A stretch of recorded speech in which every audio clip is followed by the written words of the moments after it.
The Christmas lights twinkled faintly in the early evening chill, wrapping the small park in a cozy glow. Yet nothing could warm Kathy Bennett's heart, not until a tiny voice cut through the hum of carols and laughter. I don't have a mama. Can I spend a day with you?" Kathy froze. She blinked, unsure if her ears were deceiving her. Standing before her was a little girl, no older than 3, red puffy coat dusted with snow, a worn teddy clutched in her mittened hands. Her wide brown eyes sparkled with something Kathy hadn't seen in years, pure, unguarded hope. The little girl's voice trembled, tiny but certain. It pierced through Kathy's carefully constructed world, the world of boardrooms, stock tickers, and executive accolades. She instinctively glanced around, scanning for a parent, a guardian, anyone, and then she noticed him. A man, standing a few steps back, coat frayed, boots worn. Yet there was a calmness to him, a quiet strength that demanded no attention. His eyes met Hayes for a brief moment, warm, protective, the kind that could steady a storm. Kathy swallowed. The park felt suddenly silent, the brass band playing Silent Night, fading into the background of her racing thoughts. She looked at her gloves, then back at the child. "Sweetheart, what's your name?" Her voice softened, a gentle contrast to the polished tone she wielded in boardrooms every day. "Lena," the girl whispered. I just want to know what it feels like to hold a mama's hand, even for a little while."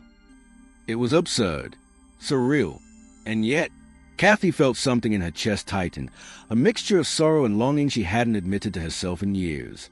She looked at her hand, extended it slowly. "Because it's Christmas," she said quietly. "Maybe we both deserve a little joy today." The girl's face lit up. Tiny fingers slipped into Kathy's hand, tentative at first, then firm, as if they had been waiting for this moment. The man stepped closer, crouching gently to brush snow from her hood. "She's not usually this bold," he said softly, glancing at Kathy. "But today she needed to ask." Kathy's gaze shifted from the child to him. Lines of exhaustion etched his face, yet his eyes remained gentle, unwavering. "So brave," she whispered. He nodded. "So is her father." Around them, the park carried on, children in puffy jackets darting past, parents laughing as they guided sleds across icy paths. Yet for this small trio, a little girl, a warm man, and a woman of power, the world had slowed. In the middle of all the festive cheer, they had carved out a bubble of humanity, fragile yet undeniably real. Kathy finally allowed herself to smile, uncertain why her throat felt tight. Lena squeezed her hand. The warmth of that tiny touch spread slowly, quietly, into the cold, sterile corners of Kathy's heart that hadn't known human connection in years. And as the man watched, silently protective, Kathy felt the first flicker of something long forgotten, the soft, untamed magic of giving and receiving, unguarded, unplanned human kindness. The snow continued to fall lightly, and in that quiet, fleeting moment, everything seemed possible. The little girl's fingers still curled around Kathy's, her grip tiny but insistent. Lena's breath formed little clouds in the chilly air, and Kathy could feel the rhythm of a heartbeat in that delicate squeeze. The warmth of it was startling, like sunlight piercing through a stormy sky. "Would you like to walk with me a bit?" Kathy asked, her voice softer than she intended, almost a whisper. Lena's face lit up immediately, and she nodded, bouncing slightly on her tiny boots. The man, Charles, hesitated for a moment, then fell in step beside them. His presence was quiet, non-intrusive, yet somehow reassuring. Kathy noticed the worn edges of his coat, the way the snow clung stubbornly to his boots, the faint stubble along his jaw. He looked tired, but content. "Do you always come here at Christmas?" Kathy asked, glancing down at Lena. Lena shook her head. "No, not really. Mama's always busy with meetings." Her words were small, almost swallowed by the sound of the snow crunching under their feet. Kathy felt the pull of something painful, an invisible weight pressing on her chest. Charles crouched slightly, brushing a tiny flake of snow from Lena's hood. "She's braver than she knows," he said, his eyes meeting Kathy's briefly. "Sometimes it takes just one moment to step out of fear." Kathy's mind wandered. She had been so focused on success, on accomplishments, on numbers and accolades, that she had forgotten the simple power of being present. of noticing someone else, of giving without expectation. They reach a small wooden cart selling ice cream, the vendor laughing despite the cold. Children press their faces against the glass, pointing eagerly at flavors. Kathy knelt down, squinting through the snow. "What flavor do you like, sweetheart?" she asked Lena. "Chocolate." Lena squeaked, excitement bubbling through her tiny frame. Charles smiled, watching her joy without a word. Kathy handed over the coins, and for a brief moment, everything outside of this little circle, the noise, the expectations, the boardroom pressures, vanished. Lena's laughter rang through the park as she took her ice cream.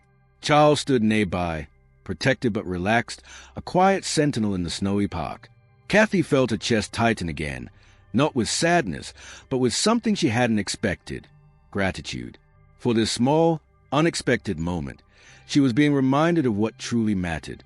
The little girl in front of her, the man quietly watching over her, and the shared connection that had formed in mere minutes. It was fragile, yes, but real. "Thank you," Lena whispered, licking her ice cream, her voice barely audible. "For everything." Kathy's lips curved into a gentle smile.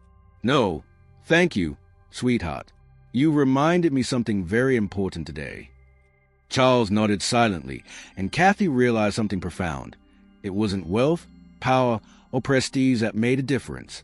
It was moments like this, humanity in its simplest, purest form.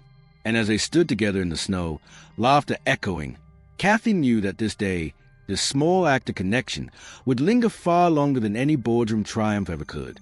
But just as the moment felt perfect, Kathy's eyes flicked toward the far end of the park and froze.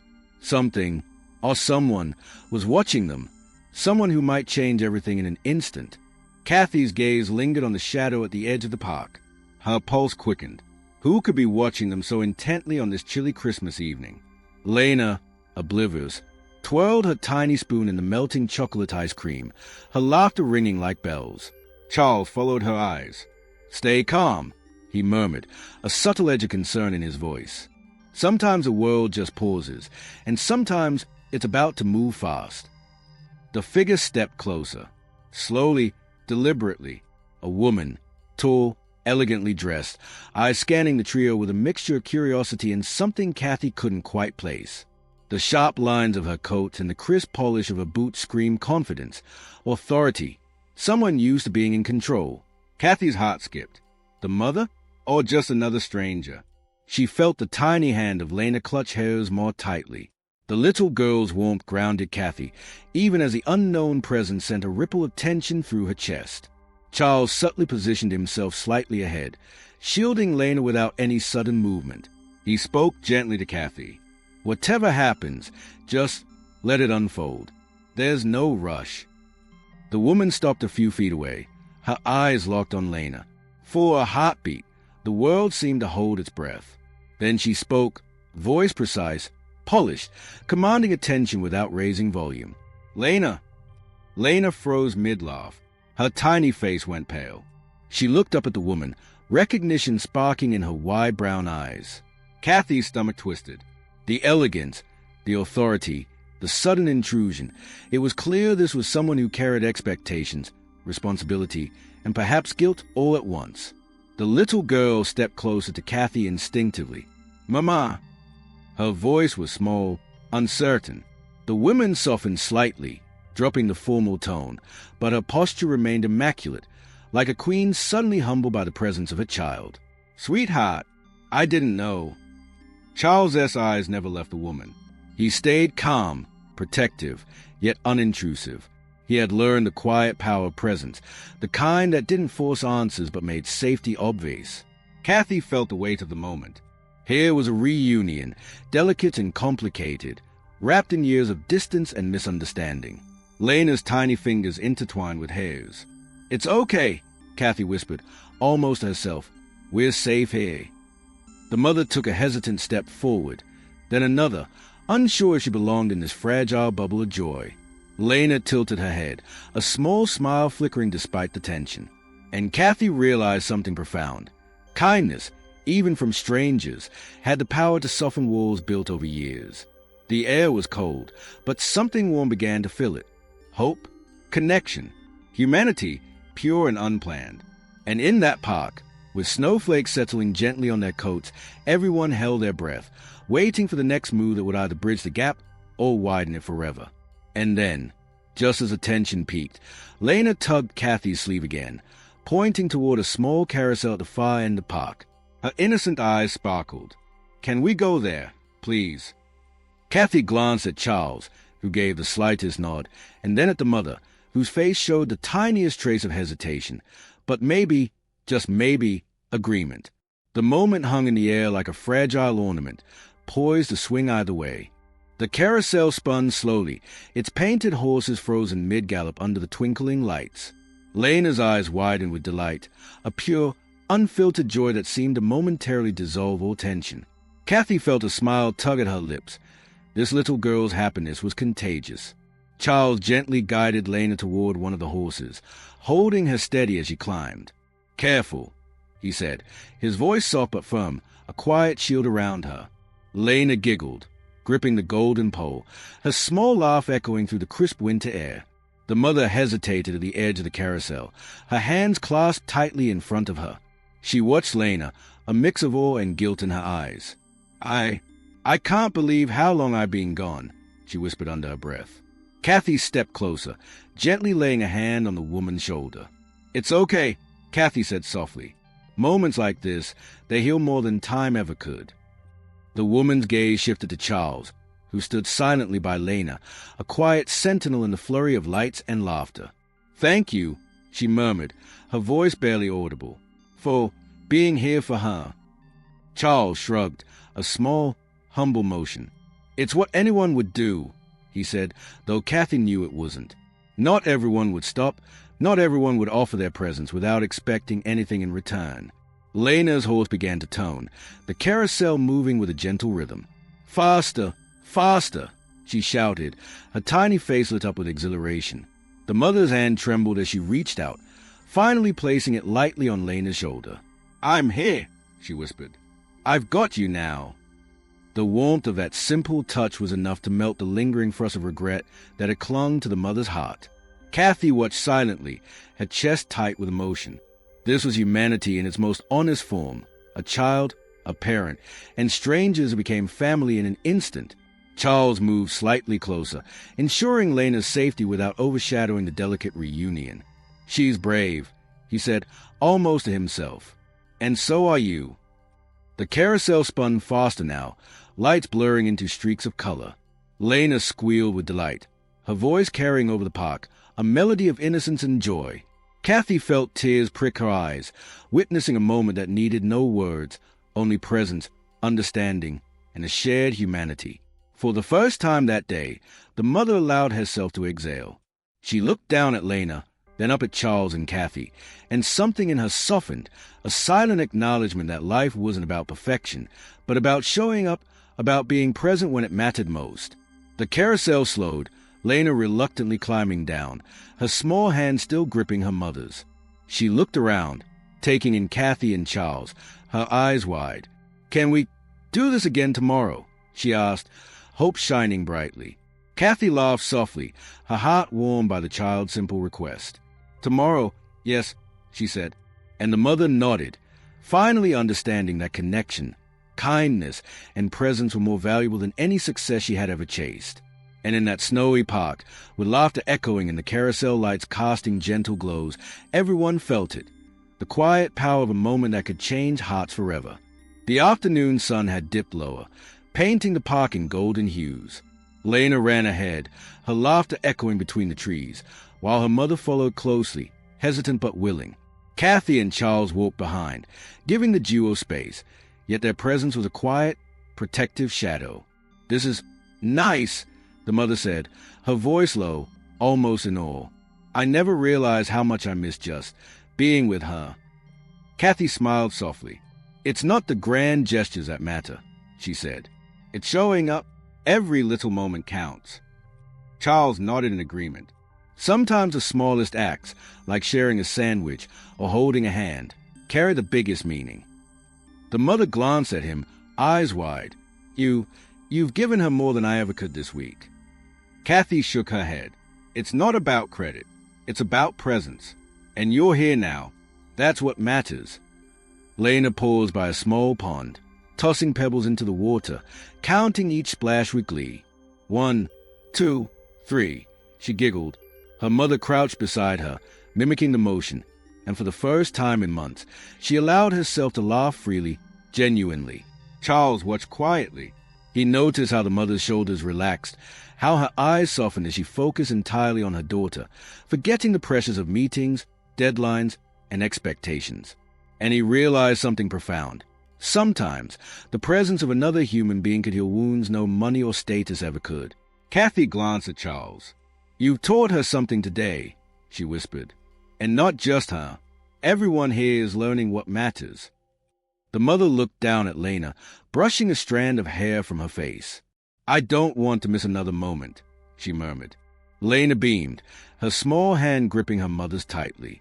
"Then don't," Kathy said simply. "Just be here. That's enough." The park began to quiet as the sun set, the golden light fading into a soft twilight. The air was crisp, but the warmth of the shared moments lingered between them. Lena's laughter, the mother's quiet smiles, Charles's protective calm, and Kathy's steady presence. They had all been touched by the simple, yet profound truth of humanity. And as they walked toward the park's exit, Lena tugged on her mother's hand, looking up with sparkling eyes. "Can we do this again tomorrow?" The mother knelt, meeting her gaze. "Yes, sweetheart," she said, her voice filled with a new understanding. "Tomorrow, and every day after that." Charles and Kathy exchanged a glance, wordless acknowledgement passing between them. Sometimes, all it took was a small gesture, a moment of connection, to remind people of what truly mattered. And today, in that quiet park, hearts had been changed forever. Night had begun to settle over the park, the lampposts flickering on and casting soft pools of light on the snow-dusted paths. Lena, still holding her mother's hand, ran ahead toward the carousel one last time, her tiny boots crunching against the frost. The mother watched her, a mixture of relief and newfound gratitude etched on her face. I can't believe I almost missed all of this," she whispered. "All this time. I thought success meant everything. But it's moments like these that really matter." Charles adjusted his scarf, watching silently, feeling the weight of the day in a way that was comforting rather than exhausting. "You're here now," he said softly, "and that's what counts." Kathy nodded. Life doesn't always give second chances, but showing up, being present, that can change everything. Lena climbed onto a carousel horse once more, her laughter ringing out like bells in the winter night. Her mother's eyes followed every movement, her heart swelling with love and awareness. She realized that in all the emails, meetings, and business calls, she had been missing the most important thing, her daughter's world, full of wonder and simplicity. Charles stepped closer, brushing a stray bit of snow from Lena's coat. "Sometimes," he said quietly, "the smallest act of kindness, like letting a child share a moment, offering a hand, giving attention, change more than we ever imagined." The mother's lips trembled slightly. She reached down and held Lena's hand, tighter this time, unwilling to let go of the connection she had almost lost. "I see that now," she said, her voice breaking, "and I'll never let it go again." Kathy's eyes glistened. "Moments like these aren't about wealth, status, or titles," she said. "They're about humanity, seeing, listening, caring, and being present." The park, once bustling, now felt still, peaceful, as if the world itself was pausing to honor what had unfolded. Lena's laughter, the warmth between mother and daughter, Charles's quiet strength, and Kathy's steady presence all came together in a moment of rare, unspoken truth. And as they slowly walked toward the exit, the mother looked back at Charles and Kathy. "Thank you," she whispered. "You've reminded me what really matters." Charles gave a small, humble nod. "We all need reminders," he said. "And today, you gave her what she needed most. You." The snow fell softly around them, blanketing the park in white. But in that moment, the warmth in their hearts outshone even the brightest lights, a quiet testament to the power of kindness, presence, and human connection. The city lights began to flicker on as night fully settled in. Lena yawned, her little hand still snug in her mother's. Catherine, her mother, paused for a moment, taking it all in, the laughter, the warmth, the simple joy she had almost forgotten existed. Charles and Kathy watched quietly, standing slightly apart, allowing the mother-daughter bond to take center stage. "You've changed something today," Charles said softly to Kathy, his eyes reflecting the gentle glow of the street lamps. Kathy nodded. "It's not about us. It's about the little moments. The time you give someone. That's what leaves a mark." Catherine knelt beside Lena, brushing a strand of hair from her daughter's face. "I promise, no more rushing. No more missing out. I'll be here, always," she said, her voice full of determination and love. Lena's small face lit up with the brightest smile, her tired eyes sparkling. "I'm glad," she whispered, hugging her mother tightly. Charles stepped forward, gently touching Lena's shoulder. "See? All it took was being there. That's all any of us need, to show up, to care, to be human." Kathy smiled, looking at the mother and daughter, then at Charles. "It's amazing what a little kindness and presence can do. We don't need grand gestures, just humanity." As they all began walking home together, Lena skipping ahead with energy restored. The air seemed lighter. Catherine held her daughter's hand, glancing up at the sky as if silently thanking the universe. She had been reminded that love, attention, and small acts of care were far more valuable than the pressures of work or success. Charles and Kathy exchanged one last look before parting ways, knowing they had witnessed something rare, a heart opened, a connection restored, and a family reminded of the most important truths. Lena turned back to wave at them, her smile radiating pure joy. "Thank you," she shouted. And in that winter night, among city lights and quiet streets, 4 lives had been touched forever, not by money, not by status, but by something far more powerful, compassion, presence, and the simple grace of being seen. Sometimes, the smallest gestures leave the deepest marks. And today, hearts have been changed.